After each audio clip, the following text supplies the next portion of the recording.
आज माझ्या बाबांचा कॉल आला होता, म्हणजेच माझे आजोबा. आणि मग गावाकडच्या आठवणी ताज्या झाल्या. तसं मला गावाकडचं फूड जास्त काही आवडत नाही, पण आजीच्या हातच्या बेसन भाकरीची चव विसरल्या विसरत नाही. म्हणून मग आज म्हटलं बेसन भाकरीच करावं. पण बघितलं तर भाकरीचं पीठच नव्हतं. थोडासा मूड खराब झाला, कारण फक्त आज बेसन भाकरच खायची होती. चुलीवर बनवलेलं बेसन आणि भाकर किती रुचकर जेवण नाही. आणि गावी बेसन हटण्यासाठी रवी वगैरे नाही वापरत. तुम्हाला माहिती आहे, तिकडे तुरीची काडी वापरतात. आणि माझ्या घरीसुद्धा माझ्या आईने म्हणजेच मम्मीने सुद्धा गावाकडून ते घेऊन आलेली. मी गावी गेले की आजीचं खूप चालू असतं, काय बनवू, काय खातेस? आणि माझं उत्तर एकच असतं, मस्त गरमागरम बेसन भाकरी कर.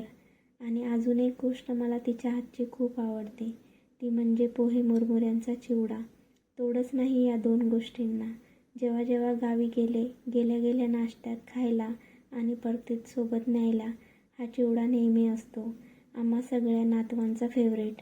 आणि आता मी थोड्याच दिवसात गावीसुद्धा जाणार आहे. का बरं, कशासाठी, हे सध्यापुरतं तरी सस्पेन्सच राहू देऊया.